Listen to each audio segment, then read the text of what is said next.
श्रापित होटल। हमारे यहाँ पुराने जमाने से भूत पिशाचों के बारे में कई कहानियां सुनी सुनाई जाती है। हम कुछ बातों पर गौर करते हैं तो किसी बात को मजाक में लेकर भुला देते हैं, पर कुछ ऐसी ही भुला दी हुई पिशाचों की बात अब अचानक से जब सामने आ जाती है तो डर क्या होता है इस बात का पता चलता है।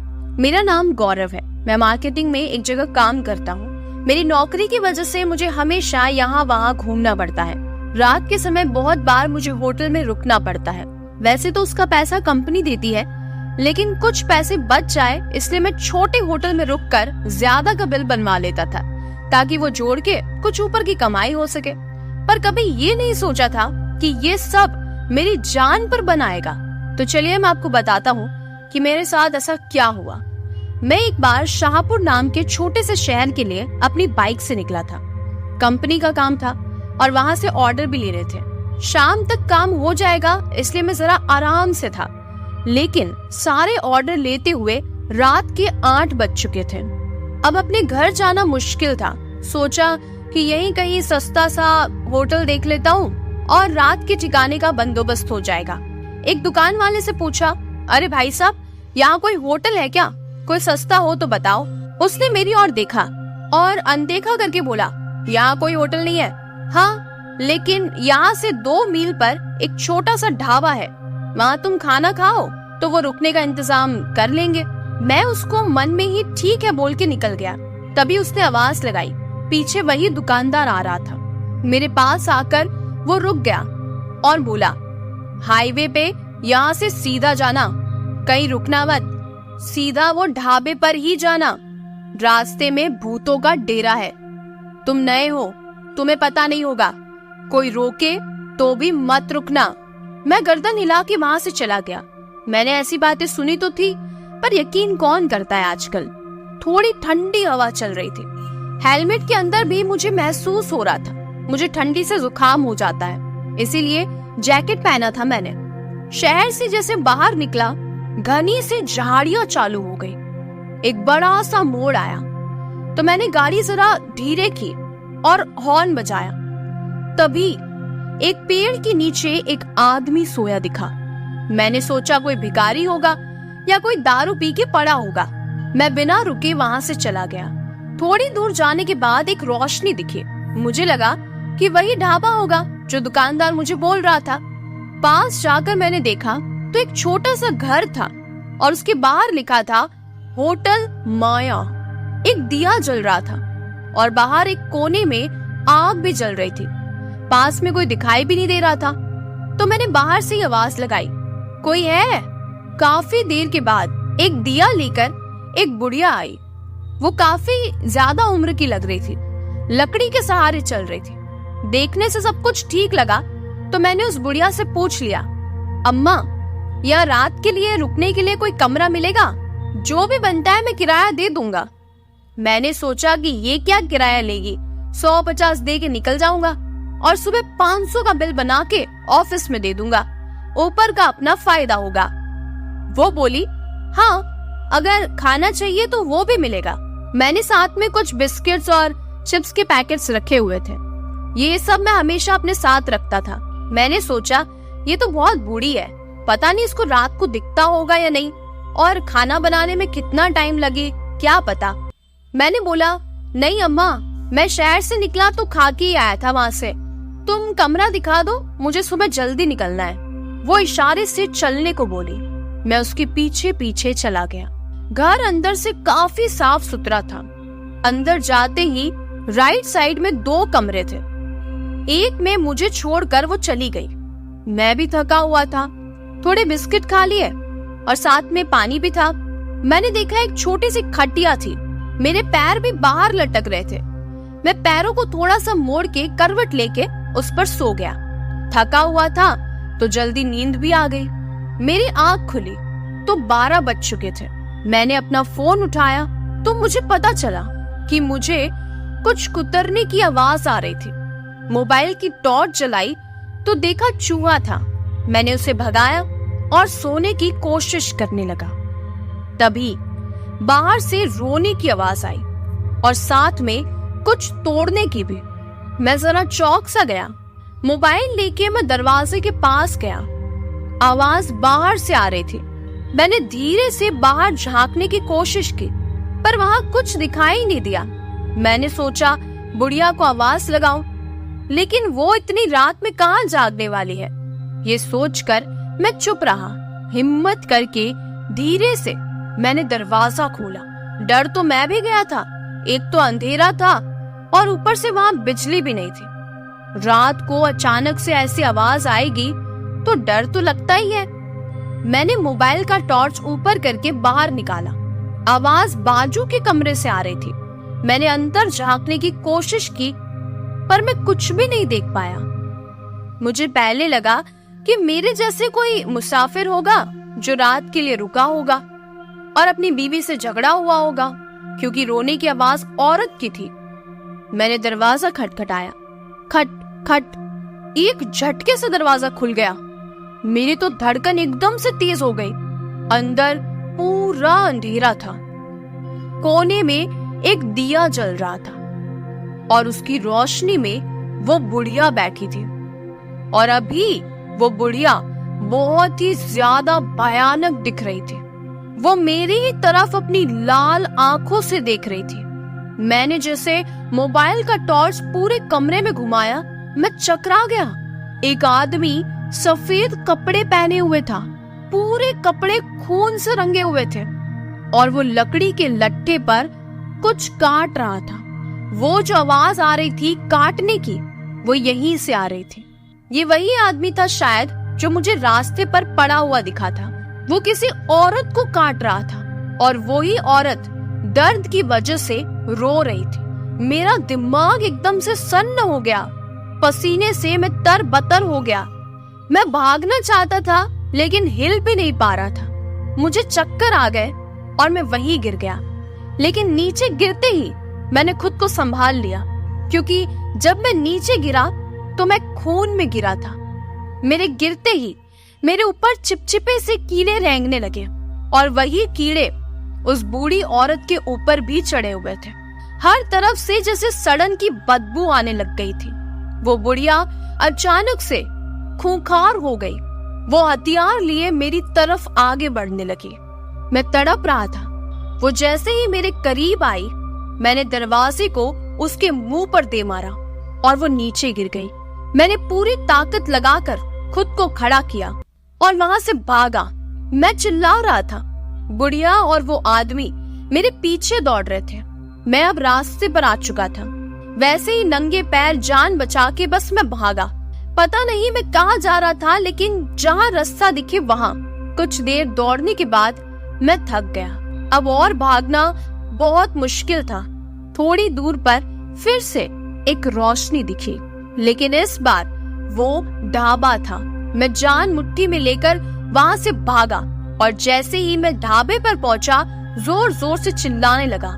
वहां काम करने वाले सारे लोग उठकर बाहर आ गए। मैं बच गया था। उन्होंने मुझे पानी पिलाया और तब मेरी जान में जान आई। सारी हकीकत बताने पर एक आदमी मुझसे बोला, बेटा, तेरी तकदीर में जिंदगी लिखी है, इसीलिए बच गया तू। ये सालों से चलता आया है। वहाँ जो भी फंसा कभी वापस नहीं आया। वो होटल सबको नहीं दिखता, श्रापित होटल है वो, लेकिन जिसको भी दिखता है वो वहाँ जरूर फंसता है और उन खूनी पिशाचों का शिकार बन जाता है। शायद आज तेरे साथ भगवान थे और तुझे एक नई जिंदगी मिली है आज। रात को मैं वहीं रहा, उन ढाबे वालों के बीच में। सुबह होते ही उन्हीं के साथ मैं अपनी बाइक और सामान तलाश करने उसी जगह वापस पहुंच गया। मेरी बाइक वहीं पर थी, मेरा सामान भी था, लेकिन वो खूनी होटल नहीं था वहां। पूरी जगह सुनसान पड़ी थी। लग रहा था कि कुछ था ही नहीं वहां, लेकिन वो एक श्रापित होटल था। मैंने वहीं काम करने वालों से सुना और कई लोगों की जान ली थी उस होटल ने। मैंने अपनी बाइक ली और वहां से अपने घर के लिए निकल गया। अपने सीने के अंदर उस श्रापित होटल की वो खूंखार रात की याद को अपने साथ लिए। मौत का साया। अब गौरव शांत है। डर ने उसको हमेशा के लिए चुप कर दिया है। अब सब पहले जैसा कहाँ था। ऐसा लगता है मानो डर हमेशा के लिए उसके अंदर घर कर चुका था। गौरव के सीने में, दिमाग में, उसकी आंखों में रोज डॉक्टर के चक्कर बंद हो गए। अब तो सब ने हार मान ली थी। पर संदीप के जाने से पहले ऐसा नहीं था। सब कुछ नॉर्मल था। गौरव आज जैसा है वैसा नहीं था, बिल्कुल भी नहीं था। ये तब की बात है जब गौरव एक स्टील प्लांट में नौकरी करता था। प्लांट काफी बड़ा था, जॉब करने वाले लोग भी बहुत थे। आसपास के लोगों के लिए ये प्लांट रोजी रोटी देता था। इसी के चलते गौरव भी शादी के बारे में सोचने लगा था। पिछले ही साल उसने अपना पुराना मिट्टी का घर तोड़ के पक्का मकान बनवाया था। गौरव और संदीप साथ में आते जाते थे, कभी साथ में उनकी शिफ्ट भी होती थी। संदीप उसके चाचा का लड़का था, वो पास में ही रहता था। गौरव भी बहुत मिलनसार लड़का था। वो गर्मी के दिन थे। आज दोनों दोपहर की शिफ्ट में काम कर रहे थे। संदीप ने गौरव से कहा, अरे गौरव, तू कंट्रोल रूम में जा, मैं साइड पे देख के आता हूँ, देखता हूँ सब ठीक है क्या वहाँ। गौरव बोला, हाँ यार, ये लेबर ध्यान ही नहीं देते और बॉस हमें गाली देगा, इसीलिए खुद से ही देख लेते हैं सब कन्वेयर बेल्ट सही तो है। इतना बोलकर संदीप हेलमेट पहन के साइड पे चला जाता है और गौरव कंट्रोल रूम में आता है। गौरव के कंट्रोल रूम में पहुंचते ही वहाँ मिश्रा जी भी आ जाते हैं। मिश्रा जी संदीप और गौरव के सीनियर है, पर रहते दोस्तों की तरह ही है। अरे बाबू गौरव, पहले मिठाई खाओ यार। मिश्रा जी मिठाई का पैकेट खोलते हैं।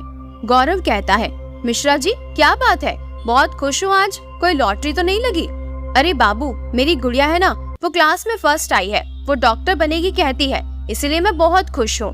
बातों में दोनों इतने गुम हो जाते हैं कि स्क्रीन पे अचानक एक बटन दब जाता है। वहाँ साइड पे संदीप जहाँ खड़ा था वहाँ का गर्म डस्ट का चैम्बर खुल जाता है और डस्ट नीचे गिर जाती है। संदीप भागता है पर डस्ट उसको अपने आगोश में ले लेती है। लोग पानी लेके दौड़ते हैं पर बहुत देर हो जाती है। संदीप का पूरा शरीर गल जाता है। उसको दबे हुए डस्ट से बाहर निकलते ही उसका गला हुआ शरीर देखकर गौरव बेहोश हो जाता है। संदीप की बॉडी से चमड़ी गायब रहती है और बाकी सिर्फ कंकाल रहता है। ऐसे हादसे यहाँ अक्सर होते थे, पर आज ऐसा होगा पता नहीं था। इधर हॉस्पिटल में गौरव को होश आता है। मिश्रा जी और गौरव के घर वाले वहाँ होते हैं। उनको देखते ही गौरव रोने लगता है। मुझे माफ कर दो, ये मेरी गलती से हुआ, मुझे माफ कर दो संदीप। काफी दिनों तक संदीप का हादसा गौरव भुला नहीं पाता। डॉक्टर को दिखाना चालू था। हंसमुख गौरव अब गुमसुम रहने लगा था। प्लांट जाता था पर वो बात याद आती थी तो डर जाता। नाइट शिफ्ट में उसका सामना उस जगह से होता था जहाँ वो हादसा हुआ था। एक दिन नाइट शिफ्ट चल रही थी। गौरव को आज शिफ्ट संभालना था। उसको एक ऑपरेटर के साथ काम करना था। ऑपरेटर को रूम में रख के वो साइट पर देख रहा था। गौरव घूमते घूमते एक ऊंचे टावर पर गया। यहाँ से प्लांट पूरा दिखता था। लाइट की वजह से सब कुछ साफ दिखाई दे रहा था। अचानक कुछ हिला। गौरव संभला तो फिर से हिलना चालू हुआ और उसे देख के विश्वास नहीं हुआ, पर इतने बड़े लोहे के पोल हिल रहे थे। ना हवा थी और ना ही भूकंप। गौरव दौड़ता हुआ नीचे आया, सब वाकया अपने साथी को बताया। वो हंसने लगा। डर के मारे गौरव रात भर साइट पर गया ही नहीं। दूसरे दिन भी नाइट शिफ्ट थी। आज साइट पे क्लीनिंग चल रहा था। पूर्णिमा की रात थी। आज चांद खुलकर निकला था। रात कुछ 1 बज रहे होंगे। इस वक्त टी ब्रेक होता है, पर आज मैनेजर ने ब्रेक बाद में लो बोल के रोक लिया सबको। अचानक अजीब सी आवाज आई और वहाँ का लोहे का ढांचा हिल गया और देखते ही देखते वो लोहे का ढांचा लेबर के ऊपर गिर गया। 4 लोग दब के मर गए। सबकी चीखें गौरव के सामने निकली थी। खून बाहर बहने लगा था और ऊपर देखा तो क्या, ऊपर संदीप का साया था, मानो वो हवा में लटक रहा था। ये देखकर तो गौरव की जुबान सूख गई। वो हिल भी नहीं पाया। संदीप की प्रेत आत्मा का चेहरा देखकर गौरव की आंखों में खून जम गया। संदीप की आत्मा ने जोर से चीख निकाली। ऐसा लगा जैसे कान फट जाएंगे। जोर से हवा चलने लगी। कुछ दिख भी नहीं रहा था। ऐसा लग रहा था कि आज सबका अंत आ गया। इतने में मिश्रा जी आ गए। वो भी शिफ्ट में थे आज। अब संदीप की आत्मा ने अपना रुख मिश्रा जी की तरफ मोड़ा। मिश्रा जी कुछ करते कि उनके ऊपर बड़ा सा लोहे का रॉड आकर लगा और वो वहीं खत्म हो गए। उनके खून से गौरव पूरा गीला हो चुका था। इतने में वहाँ सिक्योरिटी वाले आ गए। वो खूनी मंजर देखकर उनकी भी सांसें रुक सी गई थी। उन्होंने गौरव को वहाँ से उठाया और उसे अंदर ले गए और बाद में पुलिस भी वहाँ पहुँच गई। संदीप की रूह अब लोगों को मारने लगी थी। वो बहुत गुस्से में था। उस रात शायद गौरव का नंबर था, पर वो बच गया और बेचारे लेबर मर गए। मौत का साया मंडरा रहा था सब पर। गौरव को अब दूसरे दिन होश आया तो खुद को हॉस्पिटल में पाया। अब गौरव काम पे ज्यादा नहीं जाता था। उसकी डर के मारे नींद उड़ गई थी। उस रोज के बाद से हादसे चालू होने लगे थे प्लांट में। संदीप की रूह किसी को चैन से रहने ही नहीं दे रही थी। मिश्रा जी को भी उसने नहीं छोड़ा।